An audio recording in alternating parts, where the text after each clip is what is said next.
We're going to take a look today at the Buffalo Network Admin tool. What this is a centralized console management system. It runs on Windows platform, and the purpose is to assist when you have generally a large amount of TerraStations or WSS units or anything of that nature, some of your Buffalo products. You'll notice when you first open it up, and I'll make this full screen, that we have a device list. We have a blank white space in the middle, which is actually going to be our network topology tree. It's going to try to create that. We'll be able to adjust it. And then your status, which is going to show a lot of pertinent information, such as what RAID mode you're using, the available capacity of your array, and other vital information like MAC addresses and so forth. So the first thing we want to do is pull in our devices. So you want to select Tools and Scan for new devices. You'll notice here that it's automatically found my Buffalo AirStation Extreme, and it's going to show me which firmware version I'm using. It's found that I have a TSX, I have a TerraStation 5000, and these are on the newest firmware. You'll also notice it has a new device flag. These notifications will pop up from time to time showing you if I were to start a RAID rebuild. It's going to show you information to just give you a good view of something that could be wrong with your system, or just something happening with your NAS or your AirStation. You can always drag these around, and you'll notice when I hover over, it's going to show me the host name, it's going to show me the model, it's going to show me the management IP port, or LAN 1.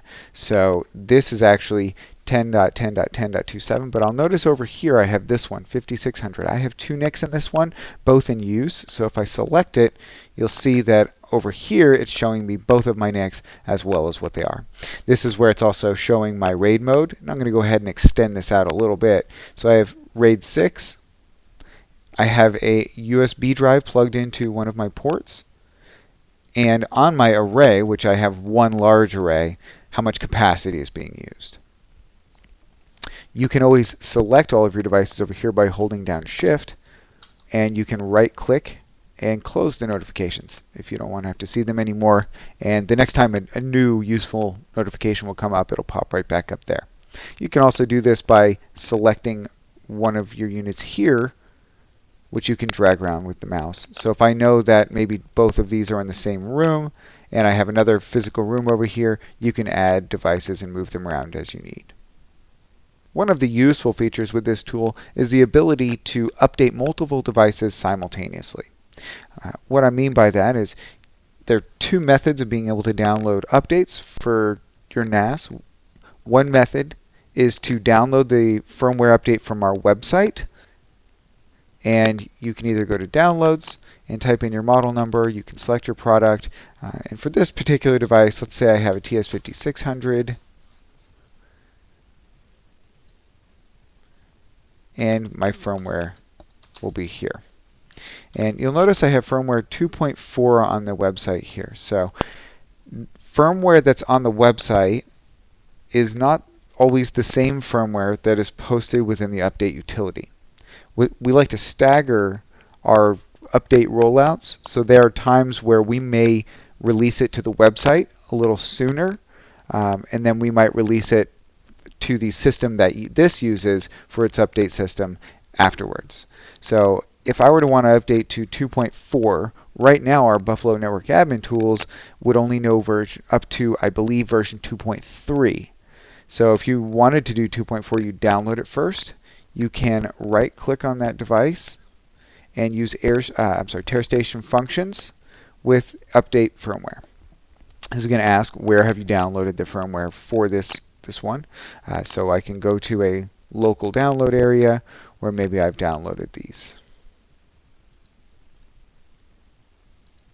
And I can run it. Now this particular device, there's going to be two things we're going to look at. First off is the error in the password. I'll need to set what the administration password is. You don't want just anybody to be able to update firmware or do things like this. Firmware update is going to require a restart. And secondly, I'm already on 2.4, so this one isn't going to need it. So what I'm going to do is I'm actually going to right-click on this Buffalo Big Text 5600. I'll choose Register Administration Password. Now that it's registered that password, I'll go back to the update firmware. and you'll see that the execution is in progress. Sending firmware, checking the initialization of the firmware. Now that I've selected that directory, you'll see that the execution is in progress. It's going to go ahead and update that firmware. Mine is generally on 2.4, but I had a 2.4 beta release, so it may be a slightly different version and believe that it's actually getting an update, in which case it's going to go ahead and update my system right now. So while it's updating the firmware here, if you had multiple in queue, it will list all of your devices here that it's going to update, and it'll go through that chain for you. You can see down here from my log, it's giving me information, checking the checksum, sending the firmware, restarting the Terra station. As soon as the Terra station does restart and come back up, it'll notify us in this log. Okay, you'll notice here, once it's completed, it'll show completed normally. It has safely rebooted, and it ran another scan of my. The other way that you can do updates is by going to Tools and check for updates.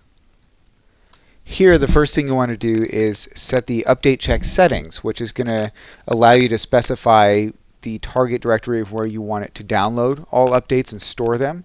Obviously, we'd suggest on a NAS. You can also make it check for updates automatically by setting it here, and you can create a directory of where you'd like it to start storing information. And then you'll do check again. This will ask you what types of devices you want it to check for updates for, including its own software, which current version of our software is 1.3.6, but this will automatically check for any new updates as they get published. And you can click Next. It will go through and look for any updates. My devices happen to all be up to date right now, so it isn't currently looking for updates. One of the great things that you can do with this tool is you can update the IP address information in batch. So again, you'll just select the devices you want to be included and right-click in this. Always remember that you need to register that administrator password for all devices. So I've only registered it for one, so I'll go ahead and register it again for all devices that I've selected, which do happen to be the same. If yours are not the same, you'll have to make sure you do each one individually. Then you can right-click again while I have all of these selected and select IP address settings. There's a couple things you can do here. First, it's going to ask which devices do you want to be included. I'm going to include these three, and I'm going to click Next. And you'll notice here that I have DHCP server settings for both MATLAB and TS5200, while I have static manual adjustments for this particular device right here. You can do this one of two ways. I can do batch input for multiple devices, or I'm going to actually go ahead and select manual here. And you can click and make your adjustments here, which is going to include the gateway. I might want 10, 10, 1, and then I can choose DNS. Now I can also go up to the batch input, and I can select, hey, give each of these devices, and then I can input. That's going to notice that that went through sequentially numbered my devices, 127, 8, and 9 here, and gave them all the same DNS as well as default gateway. So when you batch input, it's going to sequential from the starting all the way down through, which can be pretty handy if that's the order that you want it. Additionally, you can go through and edit them manually one by one. I'm going to go ahead and flip these back. Or I guess you can do that in batch as well. While I clicked on these three, I can go back to batch, automatically detect, and I'll let it go through, and it's going to auto pull all my IPs. We should notice this one, which has DHCP reservation, is going to go ahead and pull 10, 10, 10, 120, and 121. Again, you can see down here in your log what it's doing. Once I've sent these adjustments, it's going to go and tell the device, make these adjustments, and then get some feedback. This device I actually do expect to fail. I believe it's actually turned off, but the system does know that it is one of my systems, and that's why we're seeing the timeout that's occurring there. So this tool is generally the availability of quickly being able to get network topology, have vital information without having to log into each individual system to be able to do your updates. It can be cumbersome if you have 20 devices, all of which are going to need a similar firmware update after it's been tested, and having to log into the device, make a setting adjustment, and log back out, log into the next one. So this is going to let you just very quickly manage your IP schemes, very quickly manage your systems, and get some of these things set up. You can have it automatically schedule settings such as shutdown. If you always want something to turn off on a Tuesday, you can have it. You can set it to do something of that nature. So we'll go ahead and close that now. Each time, if you were to hit F5, it'll rescan your devices and find what it believes is a new device or one that we haven't touched yet. And so that's the majority of what our Buffalo Network Admin Tools for NAS does. This tool, it's really just a great way to be able to see your network map, check quite a few of the settings, and do it all in a central management system. All these areas that we have open can be closed and reopened if I just want to have a large network map viewable. They're also right back up here. You can select which features are being displayed. So you can always put those back. So if you have any other questions or comments, let us know.